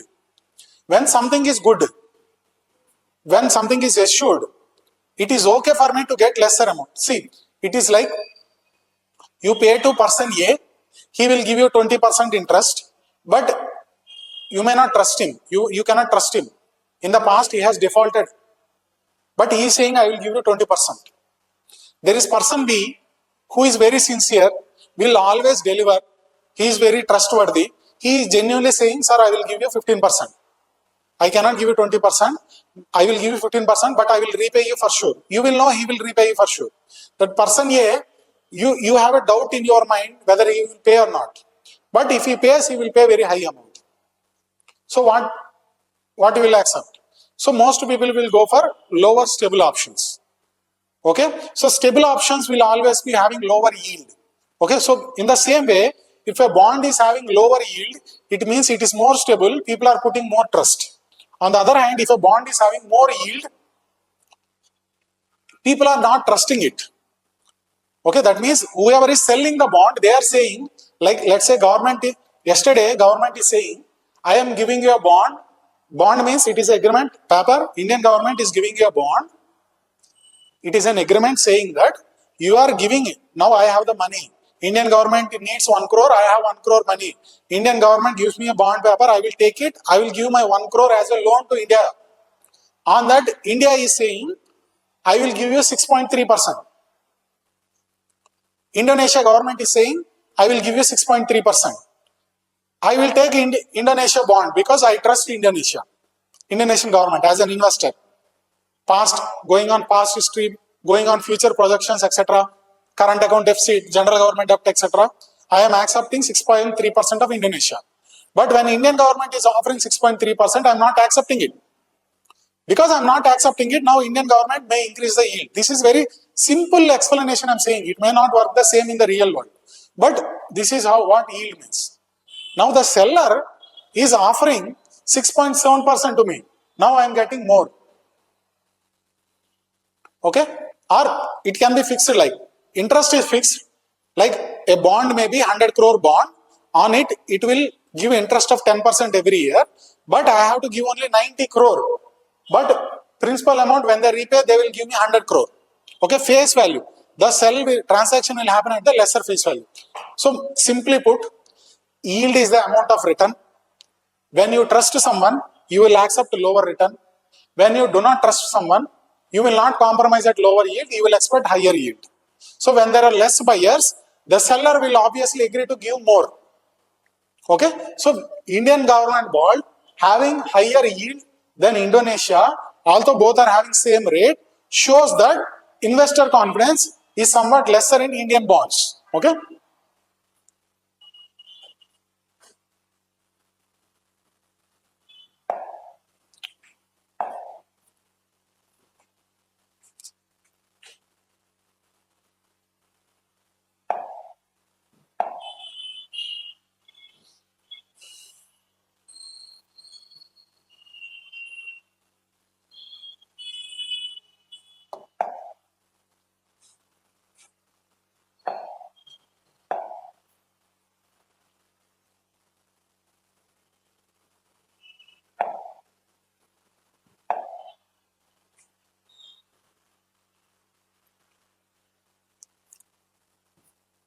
Okay, moving on. So we are coming to the end of the preface. So in next session, we will see chapter 1. Okay, let us end with the preface in this session. So, so we have, if you see, we have good services. Our service sector is very strong. It is seeing very good growth rate. Okay, our service sector is good and its exports are good. Okay, our manufacturing which produces goods, okay, for internal consumption as exports is not that strong. Okay, it has to become more competitive. When manufacturing sector becomes more competitive, we have more products to export to the world at better prices. Okay, in this context, FTAs made by India. Now, if you see, India is making many free trade agreements. FTAs means free trade agreements. Okay, India is making many free trade agreements with many countries. Okay, in the recent past, we have made free trade agreement with United Kingdom, UK. Then we have made free trade with Oman.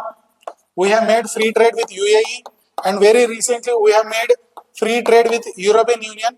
And very recently, not free trade agreement, but we have made a deal with USA. So all of these deals will be very helpful in promoting our manufacturing sector, which is very essential to promote our exports. See, there is one thing here. So when you, what is the difference between countries like China, which have strong manufacturing,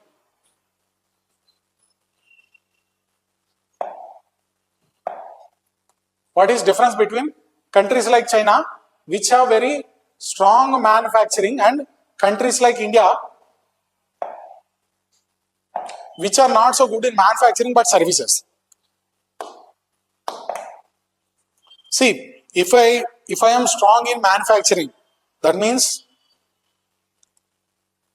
let's say I am producing steel or cement. Now I want to export this steel to many countries. I want to export to Dubai. I want to export to Singapore. I want to export to Russia. I want to export to USA. How does this work? Steel works like there should be a physical factory where I will produce steel. I will give employment to so many people in my steel factory. I will make the steel. I will pay some tax to the government. Now government needs to have some roads or railways. Government has to create infrastructure so that factories like mine work in the economy. So when I travel through this railway, I will pay again some money to the government. When I will go to the port, again I will pay some money to the government for access to the ships. Then I will export, I will earn the income there, I will gain my profit. So when you promote manufacturing, when you produce goods, when you export goods, there will be employment, there will be development of infrastructure, there will be so much involvement of government. Government has to rationalize tax, government has to rationalize laws, etc. Government has to be in proper condition for a good manufacturing. On the other hand, take services.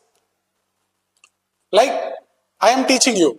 Now I can teach this class, same, it can be put on YouTube and a person can watch from USA. Now there is no need for involvement of government. There is no need for improving infrastructure. There is no creation of employment, more employment. So services will create low employment. They will not create any infrastructure additionally. They may not create. they may not put any pressure on the government to reform itself. But manufacturing is not like that. So if you develop manufacturing sector, people, government and the country, everyone will improve.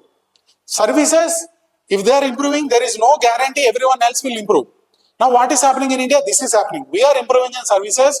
We are earning so much from the services, but we are facing other problems because our manufacturing is weak. So that is why economic survey argues you should develop your manufacturing. It's not enough to have good services sector. You should develop your manufacturing. Okay? The industrial development is mandatory, imperative.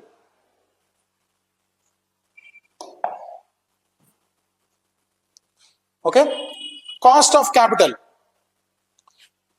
So cost of capital means any person who wants loan inside in India, like capital, I want to create a new company. Now I need some loan from banks or some other agencies or from foreign investors. I need some money so that I can start a company inside India. Now what will be the interest rate on that loan? It is the cost of the capital. Interest rates in India are usually higher. Now we have seen government itself is issuing bonds at a very higher yield of 6.7%. So here the lender, the person who gives the money, will not give easily, will not give at a lesser rate, because if he is a foreign investor, he is not having enough trust in the system. Overall, if you see from the borrower perspective, borrower getting at a higher interest rate, the cost of capital is very high. Why this is so? This is economic survey says it is more structural. Sir, it is not just external factors. We have seen investor confidence is low because of external factors and internal factors. World is uncertain. India is not able to cover its import bills. It is having high current account deficit and general government debt is very high, both external and internal. But the cost of capital is high because of mostly structural reasons. The way Indian economy is organized. What is it? It is again coming to the current account deficit. Okay, it is again coming to the current account deficit. We are dependent on foreign investors. Indian investors trust India. They are here. They feel comfortable investing in India. Foreign investors have a choice. If a person in USA has money, he can invest in India or Indonesia. Indonesia seems a better option. I am a person from India. If I want loan from him, he is asking additional interest. Okay, he is taking something called risk premium. Okay, it is called risk premium. You can say that 0.4% we have seen on the bond yields, something like that. You can call it risk premium. If an Indonesian person asks, he is giving loan at 10% interest rate, but I am as an Indian, when I am asking, he is saying, no, you have to pay 12%, otherwise I will not give you. I don't trust your country and you to repay. This additional 2% he is asking in this case is risk premium. Why this is happening? Again, because we are not having enough foreign currency with us. We are running on current account deficits. Okay, so the only solution to reduce cost of capital. How to reduce cost of capital? You increase exports again. How to increase exports again? Develop manufacturing sector. So you develop your manufacturing sector, which will improve government. You develop your manufacturing sector, which will reform government, improve economy, okay, improve infrastructure, improve exports. So manufacturing improves, export improves, we have more things to sell, we will get more money, we will get more dollars. So when we get more dollars by ourselves, we don't need foreign investors. Okay, so that is how we reduce the cost of the capital. So he is saying, economic survey is saying, this is the main reason. Other reasons you think they are not that much relevant. There is a problem in our inherent structure, in the way our economy is being organized. We are more dependent on services, that is creating us other problems. Okay.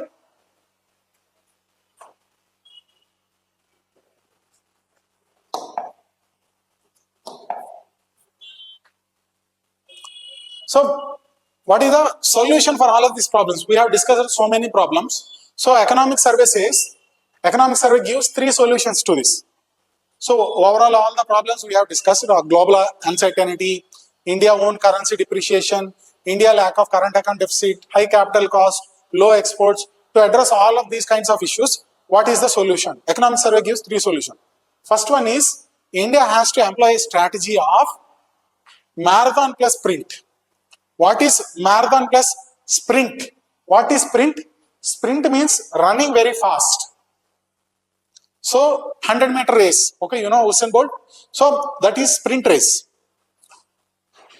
You are spending so much energy in the immediate time with immediate expectation of returns. So there are some things which you need to focus right now. They are not for future, they are right now. Okay? Like you have to deregulate your economy. You need to deregulate and allow your private players more. You need to relax. You don't put too many restrictions. Okay, you need to develop infrastructure right now. We need more airports right now. We need more railways right now. Okay, we need development of artificial intelligence right now. We need more digital technology right now. It is not future. If you take these things to future, you will lose. There are some things which needs focus right now, high focus, high intensity focus. They are becoming part of sprint. Produce more things. Okay, more output. So there are some things like immediate growth is the focus need to be given right now by the government. It is sprint. Then there is marathon. What is marathon? Marathon is a long run, 30 kilometers, 40 kilometers. Very long run, very long period. There are some things which need to be taken over the years, like in the next 20 years, 30 years. Now we want to become developed country by 2047. We don't want to become developed country right now in the overnight, in next 6 months. It is a marathon thing. There are some things which you need to achieve in the longer term. Okay? You need to build more foreign exchange reserves in the long term. Right now we have good foreign exchange reserves. We will discuss in the next chapter. India has decent foreign exchange reserves right now. There is no immediate threat. But in the long term, to protect yourself from all kind of shocks, we have seen 3 kind of possible scenarios of the world. In the future world, if we want to protect from all of these things, we need to build more foreign exchange reserves. We need to diversify our partners, our payment systems. You cannot depend on only one person. You cannot depend on only one payment system. Okay, if US has developed one system, you cannot blindly depend on it. You need to diversify. Okay, in the long term, you need to absorb shocks from capital flow disruptions. FPI today comes, tomorrow goes, day after tomorrow it again comes, after 3 days it again leaves. So this keeps on happening. You have to achieve resilience from this. Okay, that means you in the longer term you need to get more exports. Okay, capital account surplus. So there are some short-term targets. There are some long-term targets. What economic survey is suggesting? Don't compromise one thing for other. It is very, very important in today's world to achieve both together. Work very hard, take private sector, include citizens, work very hard, be very smart, but you need to take both actions simultaneously. You need to take the sprint, you need to take the marathon. You cannot relax just because you are running a marathon. You cannot slower your speed. You cannot lower your speed. You need to run very fast for very long because world may be thrown into chaos anytime. Any of the 3 things can happen. Any of the 3 outcomes can happen. Okay? So this is one of his suggestions to the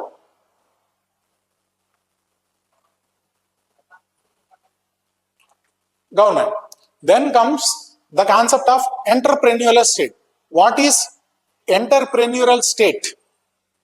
So here economic survey is asking the government to behave like an entrepreneur.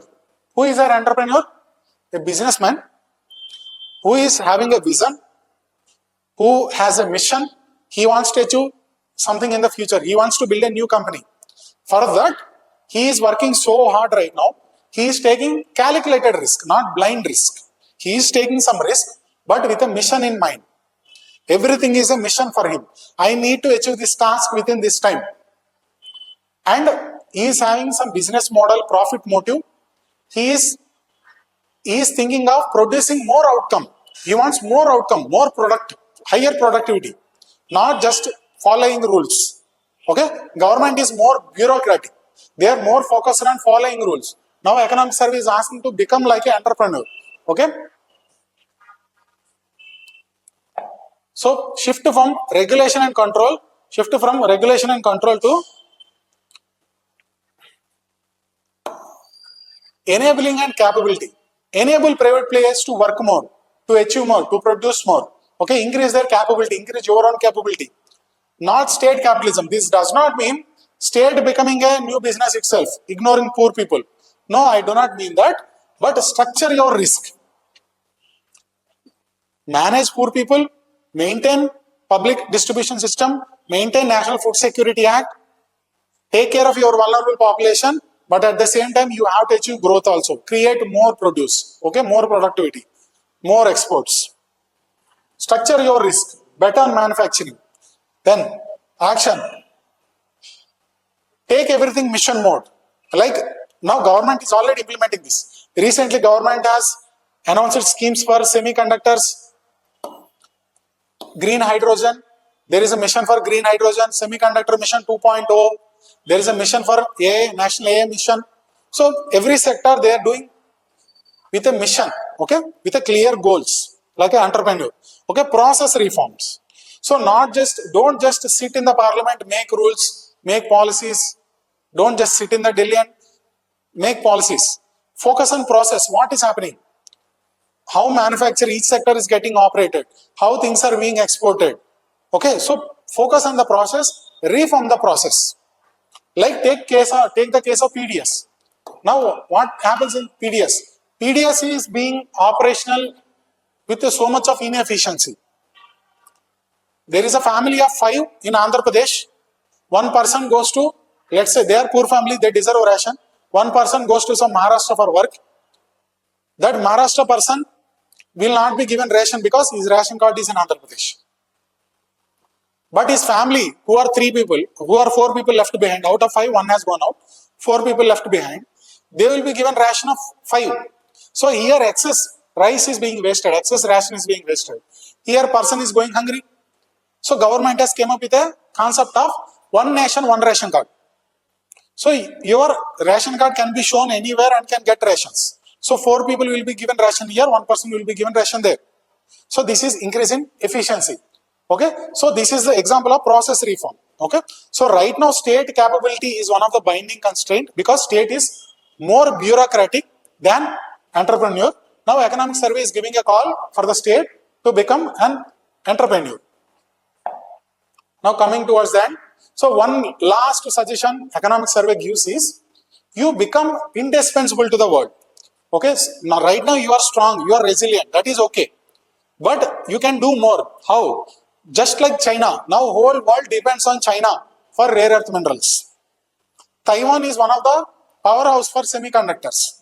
So there are some countries, there are some economies which are very crucial for something.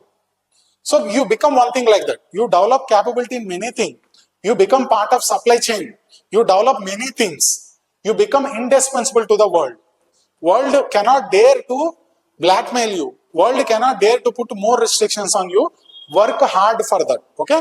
So this is what strategic indispensability. You are not dispensable. You are indispensable to the world. Okay. So in the end of the preface, economic survey draws a concept from the Kada Upanishad. So we have Vedas, 4 Vedas. There is Yajurveda. Okay. Rigveda, Samveda, Yajurveda, Atharvaveda. So in the Yajurveda, every Veda is divided into 4 parts: Samhitas, Brahmanas, Aranyakas, and Upanishads. You will read in art and culture. So in the Upanishads part of Yajurveda, you will see one of the Upanishad as Kada Upanishad. So in the Kada Upanishad of Yajurveda, there is a concept called Shreya and Preya. What is this? So every person or every system will face 2 choices: Shreya, Preya. Preya means something that is very appeasing, very satisfying in the short term. Okay, this is instant gratification. Something you can do right now. You can sleep right now. It will be very comfortable to you. You will feel comfortable, happy, but it will cost you your preparation. If you work hard right now. If you sacrifice today, in the longer term you will be rewarded. Okay, this is delayed gratification, Shreya. So you have two options. You can do something that can give you happiness right now. You can do something that can give happiness in the longer term. So take for the country. Politicians or economists can do something that can appease people in the short term, like unconditional cash transfers, free buses to women. Or politicians, economists can do something that will benefit everyone in the long term. Develop manufacturing sector, improve exports, give more employment to everyone.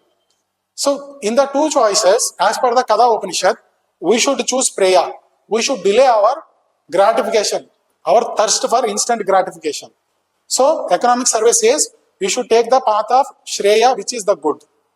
Okay, so it is suggesting India to take temporary pain, hard work for benefit in the longer term.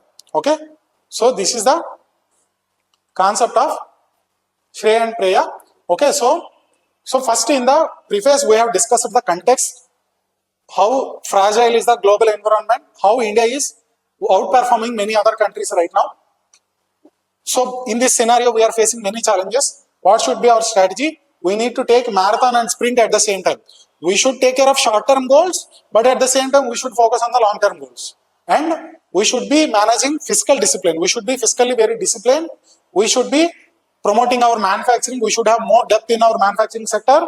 We should behave like a businessman, entrepreneurial state. So all of this will take to the path of strategic indispensability. Other countries cannot ignore in India, and this is how we become a developed country by 2047. So this is the preface of economic survey. So let us stop here in this video. In our next session, let us discuss from the first chapter of economic survey. Thank you.